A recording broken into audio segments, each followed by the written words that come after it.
Hey folks, I'm here in my new kitchen space that I get to use at Grow Benzie. It's awesome. I'm really excited to get some stuff going here for you, make some training videos, and maybe expand into some other things here.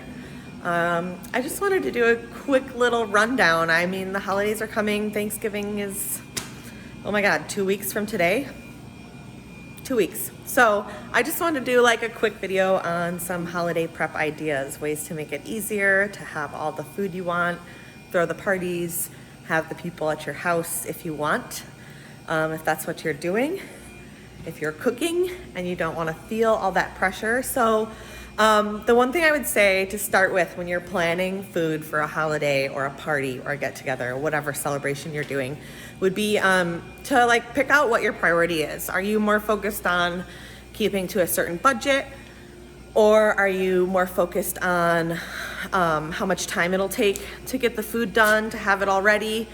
Maybe you're just looking for that wow factor, and that's really your priority, is having food that is gonna make people say like, holy cow, you made this yourself? That's amazing. That can be your priority. That's absolutely okay. So the first thing would be to pick which one of those you're focusing on, which one of those is most important, which one you can't, push the boundaries on. Maybe your budget's really tight, and so that has to be what you focus on. So then you go in with that in mind, and you can pick out stuff that's gonna fit your budget. It's always good to cost stuff out. Think about how much you're gonna need. Maybe you know the prices at the grocery store off the top of your head. Maybe you look it up online. Meijer, whatever grocery store you use, probably has an app where you can look stuff up and find out how much they cost and what size the package is. So you can kind of do that. If you're looking for time, you're gonna wanna look at your recipes and think about how long it's gonna take to make things. And that doesn't necessarily mean the time that they say on the recipe. A lot of times, whatever they say on the recipe about how long it's gonna take, that's not accurate, and it's gonna take longer. I think a lot of times the time for the recipe doesn't include all the prep. It assumes that you already have all of your ingredients ready to go, all of your stuff ready, which is a great way to start. But when you're thinking ahead about how long a recipe is gonna take, you have to add those things in. If your idea is about wow factor, that's awesome. A lot of my favorite wow recipes come from bonappetit.com. They have great stuff that's always got, most of their recipes have some unusual ingredients, maybe things that are a little harder to find, but that's kind of exactly what gives them that wow factor a lot of the time. So the next thing would be to pick, how you're picking stuff out. So you wanna set that priority, and then the next thing you can think about is like what can be made ahead of time. Maybe pick some things that can be made ahead of time, especially if you're worried about how much time you're gonna have to get ready for your event.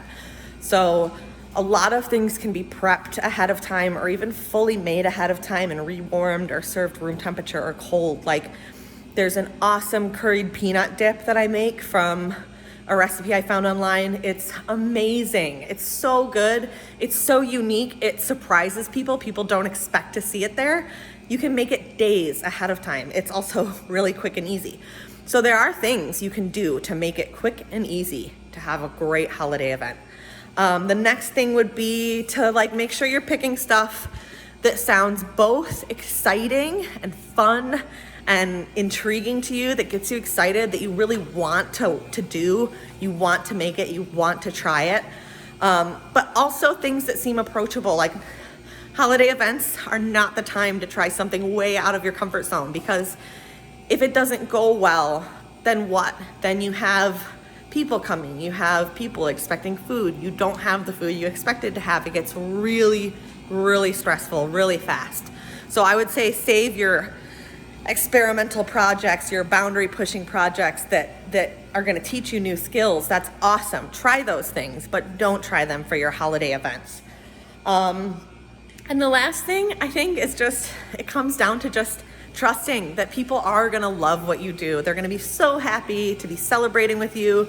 They're gonna be impressed by your food, because if you just believe that, you go into it making it with love, making it feeling confident that people are gonna love what you've done because you're doing it for them to love it.